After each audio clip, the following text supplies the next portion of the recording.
राम के भाई भरत, जिन पर सबसे कम चर्चा होती है, सबसे कम भरत पर बोला गया है। लक्ष्मण उनके साथ 24 घंटे रहते हैं। शत्रुघ्न पर तो कम ही बोला गया है, भरत पर सबसे कम बोला गया है। सरस्वती ने देवताओं के कहने पर मंथरा की बुद्धि फेर दी। सरस्वती ने देवताओं के कहने पर कैकेयी की बुद्धि फेर दी। लेकिन जब भरत ने कहा कि मैं भैया को वापस लेने जा रहा हूं, तो देवताओं में खलबली मच गई। बोले यार अभी तो गया है ये, और इसको लेने ही चल दिया, और राम भावुक भी है, इसके प्रेम में वापस ना आ जाएं। तो देवताओं ने सरस्वती को कहा कि तुम जरा बात कर दो। तो क्या कहती है सरस्वती? देवताओं से कहती है कि 1000 आंखें होने के बाद भी जिसको सुमेरु ना दिखता हो, तुम मूर्ख हो क्या? मोसो कहत भरत मति फेरी, मुझसे कहते हो भरत की मति फेर दूं? दुनिया में किसी की भी बुद्धि भ्रष्ट कर सकती हूं, भरत की बुद्धि भ्रष्ट नहीं होती मेरे करने से।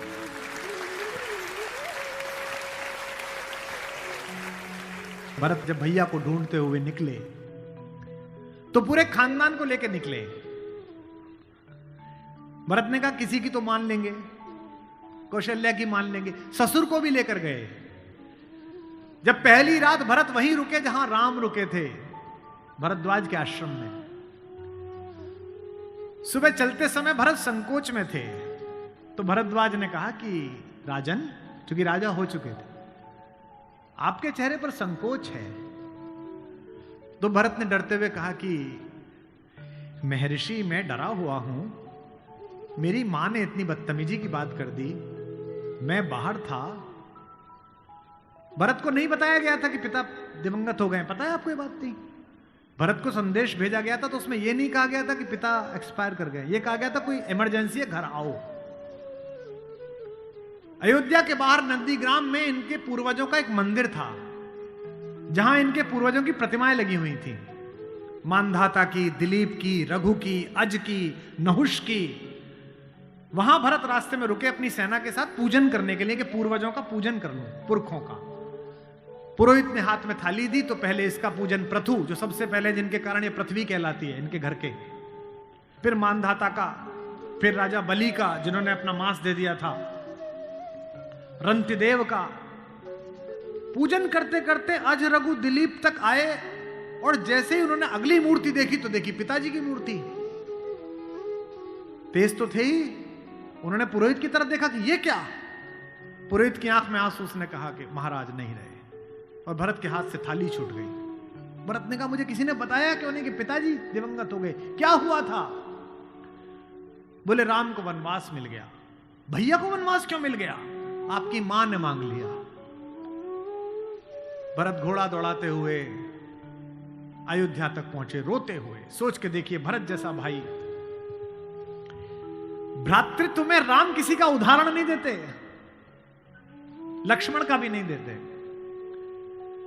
जब हनुमान को गले लगाते हैं तो ये नहीं कहते कि तुम लक्ष्मण जैसे भैया हो मेरे, तुम मोहि प्रिय ही भरत संभाई। देना हुआ है जब कोई प्यारा उदाहरण, हमने दिया है सिर्फ तुम्हारा उदाहरण।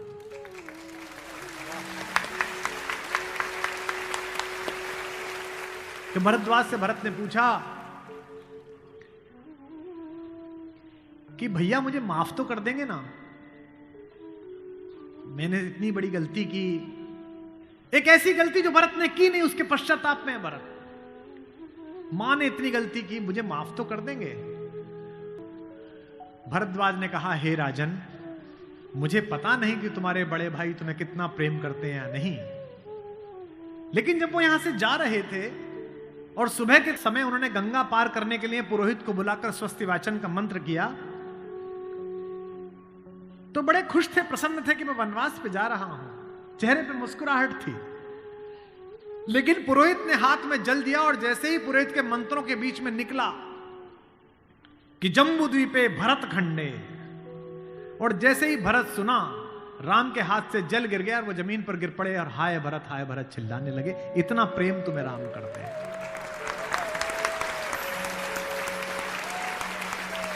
राम करुणा से भरे हुए हैं, इसीलिए करुणा निधि है। इसीलिए कहता हूं कि इस कहानी से पॉलिटिक्स सीखिए, इस कहानी से स्ट्रेटेजी सीखिए, इस कहानी से ह्यूमन वैल्यूज सीखिए, फैमिली वैल्यूज सीखिए। और जो राजनीति में लोग काम करते हैं उनसे भी अनुरोध है कि सदा जनता की भावनाएं ही सत्य नहीं होती। इस देश का पहला लोकतंत्र का मानक गढ़ा राम ने, जिसने कहा कि जनता ही सदैव सत्य नहीं है, नीति सत्य है। मैं इसको सिद्ध करके बताऊंगा अब आपको। जब राम जंगल गए तो सब दुखी थे, सब परेशान थे, हर आदमी उन्हें लौटाना चाहता था। अगर राम उसी दिन लौट आते तो सब खुश हो जाते, लेकिन राम ने जनमत का सम्मान नहीं किया, नीति का सम्मान किया। जब पहली बार चित्रकूट पहुंचे तो वन देवी उनका स्वागत करने के लिए आई। वन देवी ने पूछा कि आप मेरे यहां विश्राम करने आए हैं, मैं आपके लिए क्या कर सकती हूं। तो राम ने क्या मांगा होगा सोचो। राम ने कहा कि हे वन देवी, बाकी सब ठीक है, निभा लेंगे, पर्णकुटी बना लेंगे, फल फूल खा लेंगे, जिस रास्ते से मैं आया हूं उसके कांटे हटा देना। वन देवी ने कहा कि आप तो आ चुके, अब कांटे हटाऊं ना हटाऊं इससे क्या। राम ने जो उत्तर दिया वो आपकी आंख भिगोने के लिए काफी है। राम ने कहा कि मेरी तो कोई दिक्कत नहीं है, मेरे पैर में कांटे लग गए, पर मुझे ढूंढता ढूंढता मेरा भाई भरत इसी रास्ते से आएगा, उसको कांटे नहीं चुभने चाहिए, कांटे हटा दे।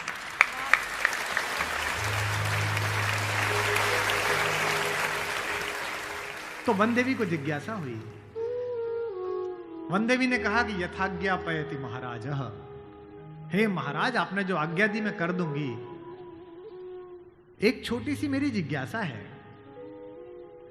क्या अयोध्या का राजा, अयोध्या की चतुरंगिणी सेनाओं का सेनापति, दशरथ का पुत्र, राम का छोटा भाई भरत इतना नाजुक है कि रास्ते में चलेगा तो उसके कांटे चुभ जाएंगे? राम ने कहा नहीं, वो तो वज्र के समान है, उसकी छाती से टूटकर तो इंद्र का वज्र टूट जाता है, ये कांटे उसे परेशान नहीं करेंगे। वन देवी ने कहा फिर क्यों हटा दूं? बोले परेशानी यह है कि जब उस रास्ते पर आएगा अगर एक कांटा भी चुभा तो उसका दिल यह सोचकर टूट जाएगा कि मेरे कारण मेरे भैया को इन कांटों को झेलना पड़ा है।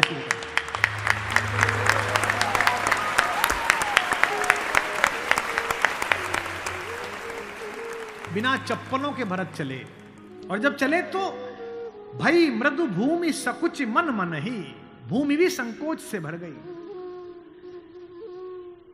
कोमल चरण चलत बिनु पनहि, कोमल चरण चलत बिनु पनहि, भई मृदु भूमि सुकुचि मन मनि।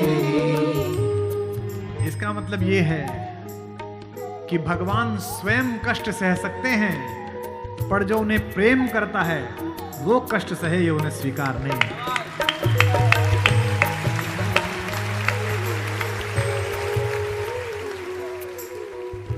चित्रकूट में रात्रि का समय है,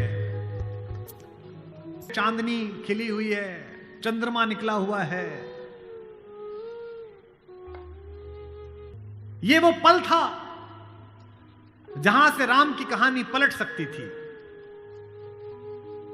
अगर दशरथ के अंधेरे कक्ष का एक निर्णय राम को इस जंगल तक लाया है मित्रों, तो आज इस पूर्णमासी के चांद के नीचे का राम का एक निर्णय राम को वापस अयोध्या ले जा सकता है या लंका ले जा सकता है। ये वो रात थी।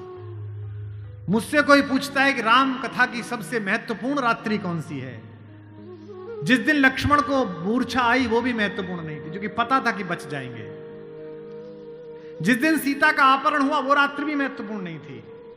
यही रात महत्वपूर्ण थी, यही रात अंतिम, यही रात भारी, जिसमें भरत, शत्रुघ्न, तीनों माताएं, गुरु वशिष्ठ, ससुर साहब, सास, सब आए हैं कि बस राम लौट चलो। तदनंतर बैठी सभा उटज के आगे, नीले वितान के तले दीप बहु जागे। टकटकी लगाए नयन सुरों के थे वे, सब देख रहे थे। परिणाम उत्सुक उन भयातुरों के थे वे, वह चंद्रलोक था कहां चांदनी वैसी। प्रभु बोले गिरा गंभीर गूढ़ निधि जैसी। जब सबने खाना खा लिया, सबने पानी पी लिया, तब भगवान ने सबको बिठाकर पूछा। क्या सवाल पहला? भरत जैसे आदमी से, हे भरत भद्र, अब कहो अभीप्सित अपना। इतनी दूर चल के आए हो, बताओ क्या चाहिए? सब सजग हो गए, भंग हुआ ज्यों सपना। एक बात पूछी कि बेटा बताओ क्यों आए हो? तो क्या बोले भरत? हे आर्य रहा क्या भरत अभीप्सित अब भी। आप मुझसे पूछते हो कि मुझे क्या चाहिए? मुझे तो सब मिल गया भैया। इसी दिन के लिए तो मेरा जन्म हुआ था, पिताजी मर गए मेरे कारण, आप जंगल में बैठे हो मेरे कारण, सोने के आभूषण पहनने वाली मेरी भाभी एक वलकल पहने हुए मेरे कारण, जिसके सर पर अयोध्या का राजमुकुट होना चाहिए था उसके सिर पर जटाजूट है मेरे कारण। हे आर्य रहा क्या भरत अभीप्सित अब भी। मिल गया अकंटक राज्य उसे जब तब भी। पाया तुमने तरुतले अरण्य बसेरा, रह गया अभीप्सित शेष तदपि क्या मेरा। और मैं इसलिए भरत पर फिदा हूं कि भरत इतिहास का अकेला पात्र है जिसकी गलती नहीं है फिर भी प्रायश्चित कर रहा है।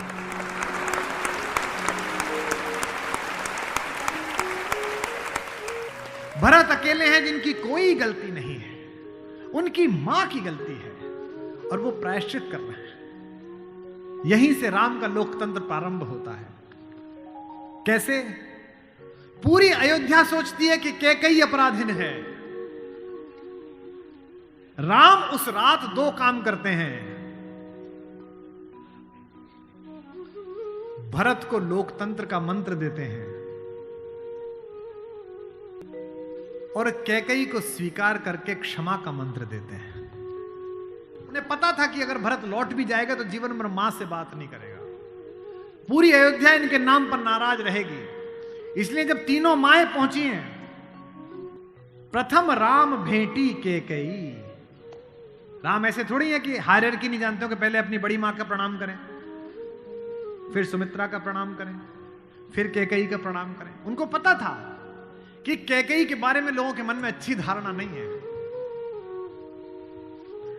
अगर देश के प्रधानमंत्री, आपके प्रदेश की मुख्यमंत्री किसी ऐसे व्यक्ति को मिल लें जिसके बारे में आपकी अच्छी धारणा न बन रही हो, तो आपकी धारणा बदलती है कि प्रधानमंत्री मिले थे, मुख्यमंत्री मिली थी, इसका मतलब अच्छा है। अगर ऐसे व्यक्ति की प्रशंसा कर दें, वो तो राम है, उनको पता है कि कैकेयी की मनोदशा कैसी है।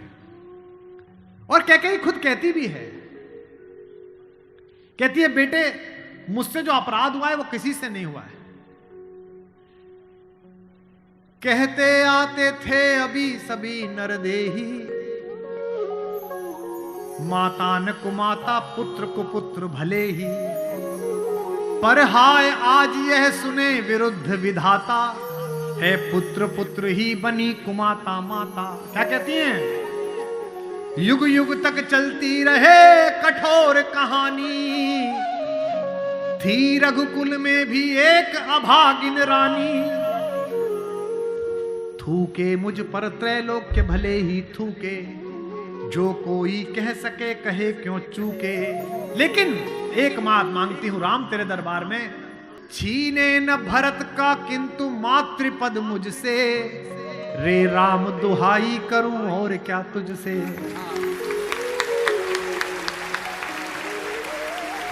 सोचिए कैसा क्षण है, अपने ही बेटे को मांग रही है राम से। कैकेयी अपने बेटे के लिए कह रही है कि राम तू सबको सब देता है बेटा, मुझे सिर्फ इतना दे दे, मुझे रानी मत रहने दे, जंगल में रख ले, भरत की मां बनी रहूं बस। इसी के लिए तो सब किया था। राम ने क्या कहा? हे अम्ब, ओ मेरी मां, हे अम्ब तुम्हारा राम जानता है सब। इस कारण वह कुछ खेद मानता है कब। फिर राम को याद दिलाया, कैकेयी ने, बेटा तुझे याद है तू आधी रात उठ के भाग जाता था मेरा सपना देख के। कौशल्या से कहता कि मां मैंने छोटी मां का सपना देखा है, मुझे छोटी मां के पास छोड़ के आओ। और तुझे गोदी में लेके कौशल्या मेरा दरवाजा खटखटाती थी, अरे ओ कोयल, ये तेरा कोयल का बच्चा जाग गया, रो रहा है तेरे लिए। होने पर बहुधा अर्धरात्रि अंधेरी,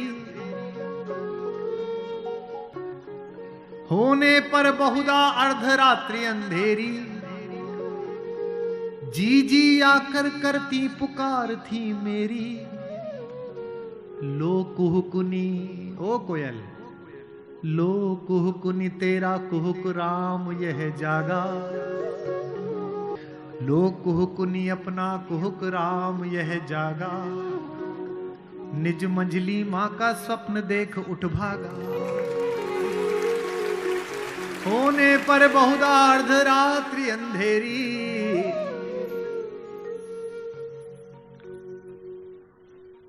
राम ने क्या कहा, मैं वही राम तू वही कैकेयी मेरी। कि 100 बार धन्य वह एक लाल की माई। कौन? 100 बार धन्य वह एक लाल की माई, जिस जननी ने है जना भरत सा भाई।